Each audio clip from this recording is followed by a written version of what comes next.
এবে কি করছো? ও ও মটন আজকে হবে মটনের পাতলা ঝোল। মানে জিম থেকে এসেছি, এসেই জাস্ট দেখছি মটন মটন মটন।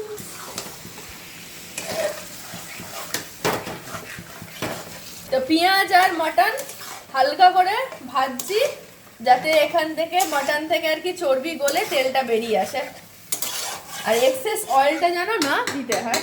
তো এদিকে পেঁয়াজ আর মটন ভাজা ভাজা মতো হচ্ছে হালকা, আর এর মধ্যে দিয়ে দেবো রসুন, এই যে লঙ্কা কয়েকটা, কাঁচা লঙ্কা, আর এখানে আদা কুচিয়ে রাখা আছে, এই যে কুচনো আদা, আর দিয়ে দেবো অর্ধেক টমেটো।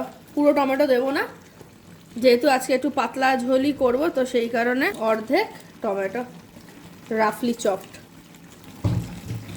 এবার সব কিছুর একটা ফাইন পেস্ট বানিয়ে নেবো। দরদরা বানালেও চলবে, আজকে রেসিপিটার কোনো গতানুগতিক ধরন নেই যে এরকমই করতে হবে। মটনের পাতলা ঝোল যার যেমন ইচ্ছা সেরকম ভাবে করার, খেয়ে না।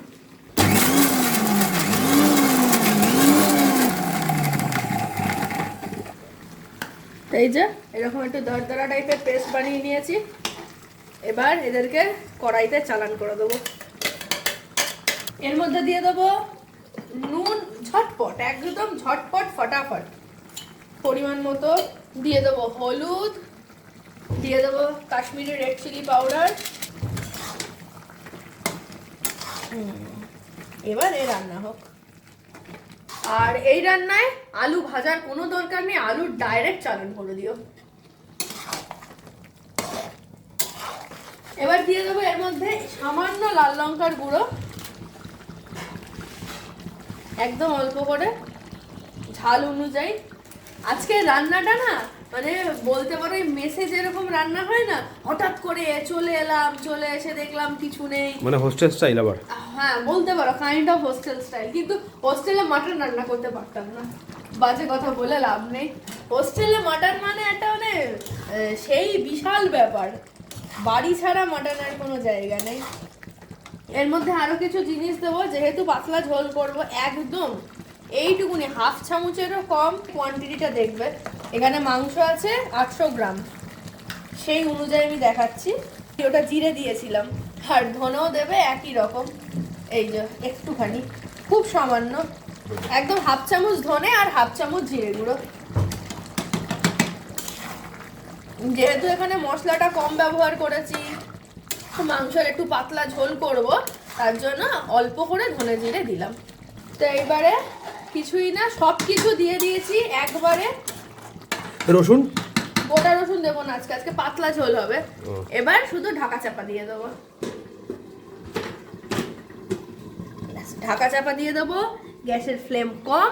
এবার এটাকে নিজের মতো রান্না হতে দেবো।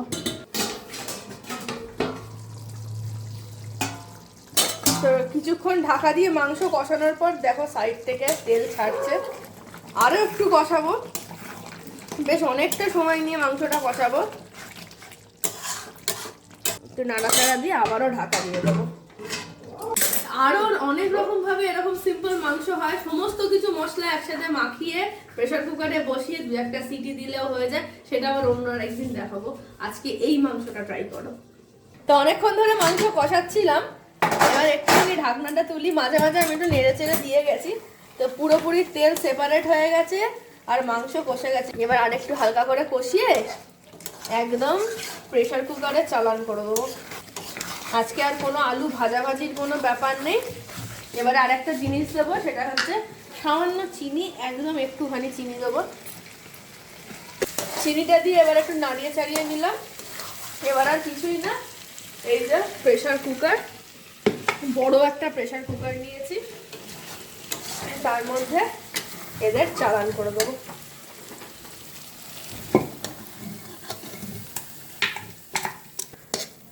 প্রেসার কুকারে সব চালান করে দিলাম। এবারে এই কড়াইতেই জল ঢেলে দেবো। এবার জলটাকে একটু ফুটাবো। এই যে কড়াইয়ের গায়ে যা মশলা লেগে আছে, সেই মশলাগুলোকে টেনে টেনে নিয়ে জলের মধ্যে একটু ফুটিয়ে নেবো। জল ফুটে গেছে, এর মধ্যে দিয়ে দেবো 2-1টা হালকা করে স্লিট কাঁচা লঙ্কা, সাথে দেব সামান্য নুন, কারণ জল দিলে কিন্তু নুনের ঘাটতি হয়, তাই নুনটা মাস্ট। তাই এরকম মাঝে মাঝে কিন্তু মটনের পাতলা ঝোল হলে মন্দ হয় না। আর যাই বলো না কেন, তুমি যতই টায়ার্ড থাকো না কেন, নিজের পছন্দের কোনো খাবার দেখলে কিন্তু সব টায়ার্ডনেস দূরে চলে যায়। তখন মনে হয় এই রান্নাটা আমিই করবো, শুধুই আমি। চলো, জল ফুটে গেছে, এবার এই জলকে চালান করে দেবো প্রেশার কুকারে।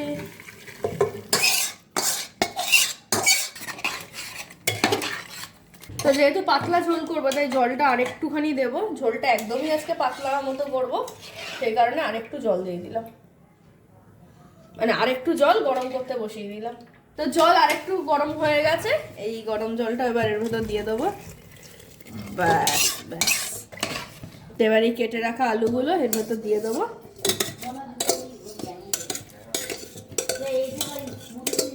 ব্যাস, এবার আর কিছুই না, প্রেসার কুকারের ঢাকনা অফ, এরকম ভাবে বন্ধ করে দিয়ে গ্যাসের ওপর বসিয়ে দিলাম।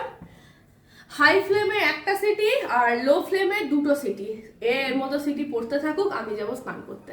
স্নান টান করে এসে একদম গরম গরম ঝুরঝুরে ভাত আর তার সাথে গরম গরম পাতলা ঝোল দিয়ে আজকের লাঞ্চটা কমপ্লিট করবো। তো গ্যাসের ফ্লেম বন্ধ করে দিয়েছি, আর এই যে পুরো সিটিতে অনেকক্ষণ রেখেছিলাম, সিটি বেরিয়ে গেছে। This is the ultimate aroma.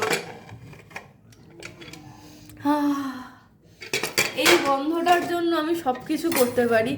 কোনো গরম মশলা দেওয়ার কোনো দরকার নেই, হেভি সুন্দর স্মেল বেরোচ্ছে।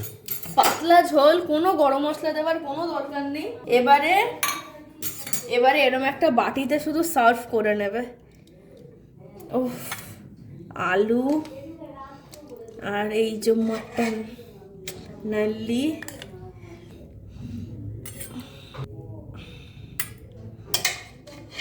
আর উপর থেকে এরকম চর্বি একটা পিস।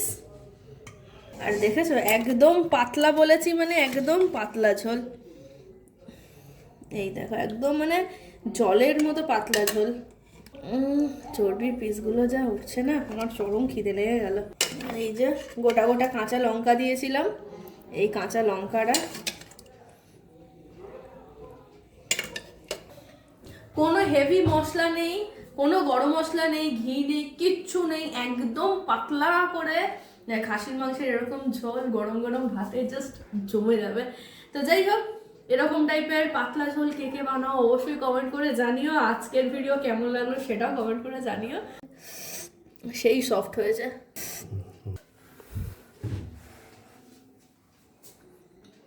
মাংসটা সেই সফট হয়েছে। এর সাথে শুধু একটু গরম গরম ভাত চাই, আর কিচ্ছু লাগবে না। আর গন্ধরাজ লেবু হলে তো জমে গেল, আর না হলে শুধু ভাত আর এরকম পাতলা খাসির মাংসের ঝোল, আর কিচ্ছু লাগবে না। সিরিয়াসলি বলছি। ভিডিও ভালো লাগলে অবশ্যই করে একটা লাইক শেয়ার কমেন্ট করে দিও। তো আর কি, see you in the next video, till that bye by.